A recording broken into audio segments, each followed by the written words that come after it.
안녕하세요, 여러분. 독서의 즐거움입니다.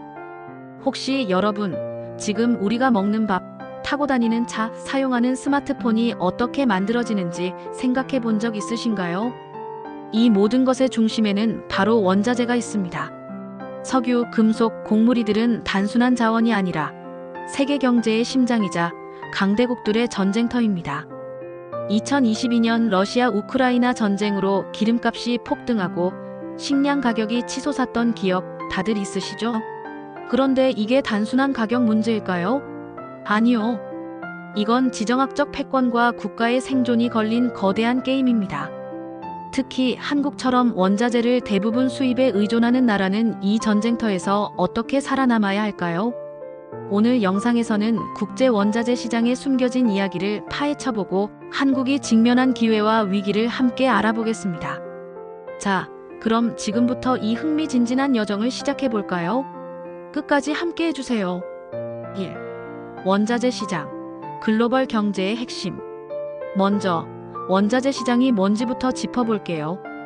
원자재는 말 그대로 경제의 뼈대입니다. 석유, 천연가스 같은 에너지 자원, 철광석, 희토류 같은 금속, 그리고 밀, 옥수수 같은 곡물까지. 이들은 우리의 일상과 산업 전반을 움직이는 필수 요소죠. 원자재는 주식, 채권, 외환, 부동산과 함께 세계 5대 투자 자산으로 꼽힙니다. 왜냐고요? 이 시장은 단순히 물건을 사고 파는 곳이 아니라 국가 간 힘의 균형을 결정짓는 무대이기 때문입니다. 예를 들어 2022년 러시아 우크라이나 전쟁이 터지자 석유와 곡물 가격이 급등했어요. 이로 인해 전 세계 물가가 요동쳤고 심지어 일부 나라에서는 식량 폭동까지 일어났습니다. 특히 한국 같은 나라는 원자재의 90% 이상을 수입에 의존하고 있어요. 원유, 철광석, 곡물 같은 자원을 들여와서 정제하고 가공해 수출하는데 강점이 있지만 글로벌 공급망이 흔들리면 경제가 바로 타격을 받죠. 2023년 이스라엘 하마스 전쟁으로 예멘의 후티 반군이 바브엘 만데브 해협을 위협했을 때 상선들이 아프리카 남단을 우회하면서 운송비가 폭등했어요. 이게 바로 원자재 시장이 단순한 거래가 아니라 지정학적 전쟁터라는 증거입니다. 원자재 가격은 단순히 물가에만 영향을 미치는 게 아니에요. 기업의 생산 비용, 국가의 경제 안보, 심지어 우리의 주유비와 식탁 위 음식값까지 좌우하죠. 그러니 이 시장을 이해하는 건 글로벌 경제의 흐름을 읽는 첫걸음이라고 할 수 있습니다. 2. 지정학적 전쟁터 원자재의 힘. 원자재 시장은 단순히 돈으로 사고 파는 시장이 아니에요. 이곳은 강대국들의 전략적 전쟁터입니다. 생산국은 원자재를 무기처럼 사용해 외교적, 경제적 이익을 얻으려 하고 수입국은 안정적인 공급망을 확보하기 위해 발버둥 치죠. 예를 들어 2010년 중국은 센카쿠 열도 분쟁에서 일본의 희토류 수출을 제한했어요. 희토류는 스마트폰, 전기차, 심지어 군사 장비에도 필수적인 자원인데 중국이 전 세계 생산량의 60에서 70%를 쥐고 있거든요. 이 사건은 일본이 외교적으로 양보하게 만들었고 원자재가 얼마나 강력한 무기가 될 수 있는지 보여줬죠. 반대로 수입국도 가만히 있지 않습니다. 2012년 서방국들은 이란산 원유 수입을 금지하며 경제 제재를 가했어요. 2022년에는 EU가 러시아산 석유를 단계적으로 줄였고요. 이런 조치는 원유 의존도가 높은 나라를 압박하는 영무기화 전략이죠. 2023년 하마스의 이스라엘 기습 공격은 원유 시장을 초긴장 상태로 만들었어요. 중동에서 벌어지는 갈등은 언제나 글로벌 공급망을 흔들 가능성이 크죠. 한국 같은 수입국은 이런 불확실성 속에서 공급망 다변화와 안정성 확보라는 숙제를 안고 있습니다. 이게 바로 원자재 시장이 단순한 경제 문제가 아니라 국가 안보와 직결된 이유입니다. 3. 석유 시장 글로벌 패권의 심장. 석유는 원자재 시장의 왕이에요. 글로벌 경제와 안보의 핵심 자원으로 석유 없이는 현대 문명이 멈춘다고 해도 과장이 아닙니다. 첫째, 석유의 불균등한 분포.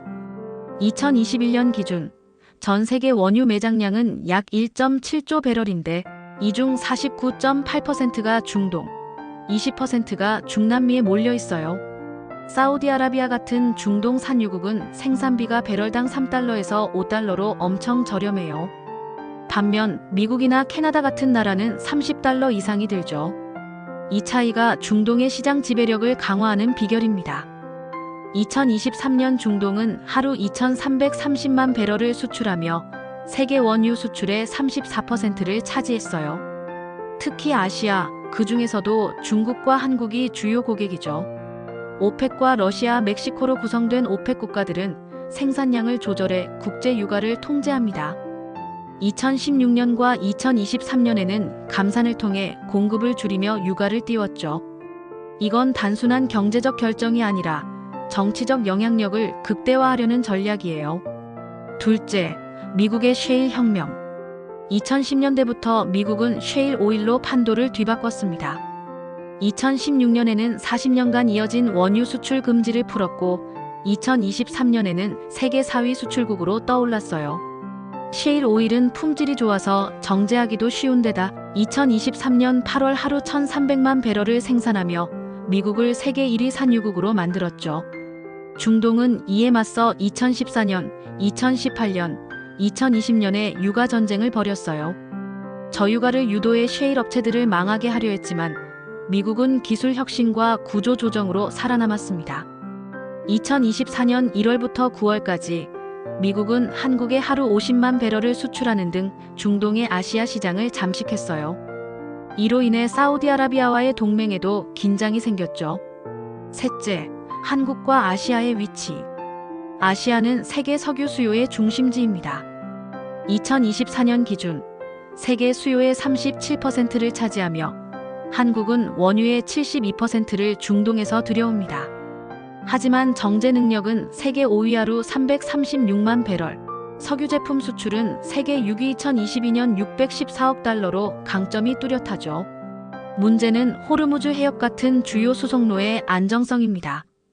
이곳은 세계 원유 물동량의 33%가 지나가는 길목인데 지정학적 갈등으로 막히면 한국 경제에 큰 타격이죠.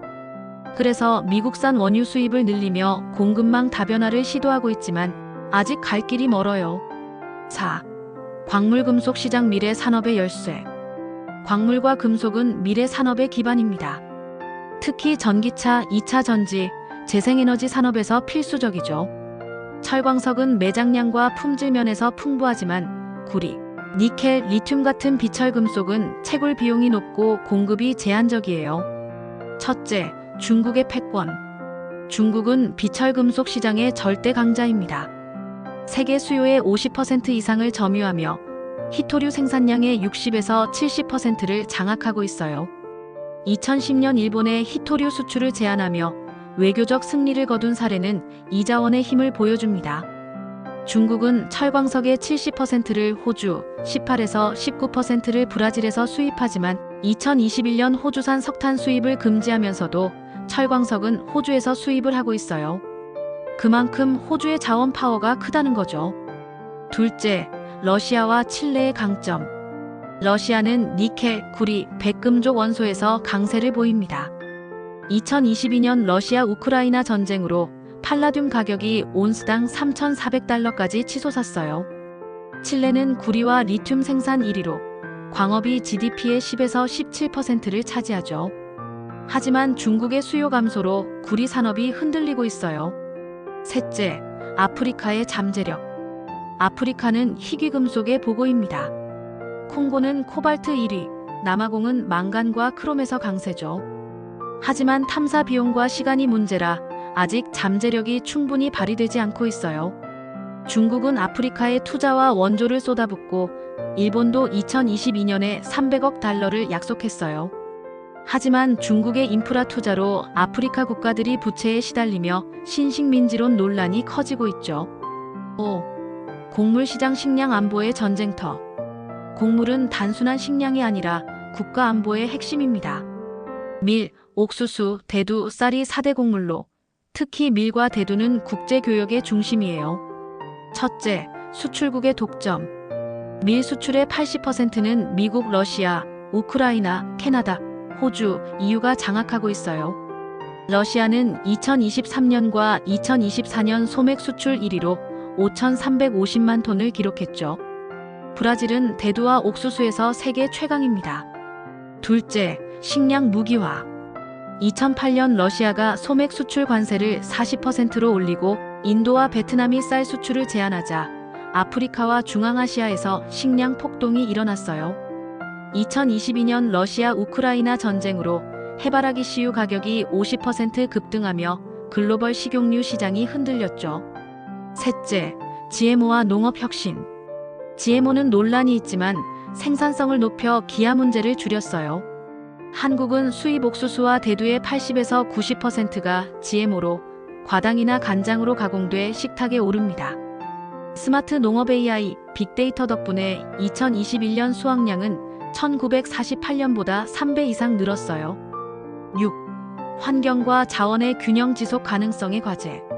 원자재 개발은 경제를 움직이지만 환경 파괴라는 큰 숙제를 남깁니다.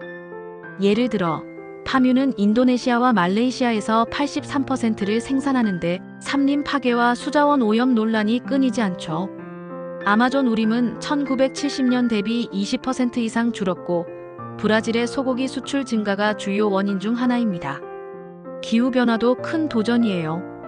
EU는 석유 수요를 줄이고 러시아산 원유 의존도를 낮추고 있지만 전기차와 재생에너지로의 전환은 구리, 리튬, 니켈 같은 비철금속 수요를 폭증시키고 있어요.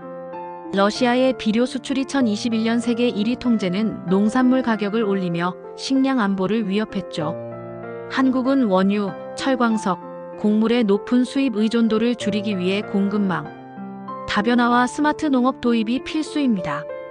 동시에 기후변화와 자원 개발의 균형을 맞추는 게 미래를 결정짓는 과제입니다. 마무리. 여러분, 오늘 우리는 국제 원자재 시장에 숨겨진 이야기와 한국이 직면한 도전을 함께 살펴봤습니다. 석유, 광물, 곡물은 단순한 자원이 아니라 글로벌 패권과 안보를 좌우하는 핵심 열쇠입니다. 한국이 이 치열한 전쟁터에서 살아남으려면 공급망 다변화와 지속 가능한 전략이 절실하죠. 더 자세한 내용이 궁금하시다면 아래 링크에서 PDF 요약 보고서를 다운받아 보세요. 그리고 이 주제에 깊이 들어가고 싶다면 책을 꼭 읽어보시길 추천드립니다. 글로벌 경제의 흐름을 이해하는 데 큰 도움이 될 거예요. 이 영상이 도움이 되셨다면 구독과 좋아요, 알림 설정 부탁드리고 다음에도 더 좋은 도서로 찾아뵙겠습니다. 안녕히 계세요.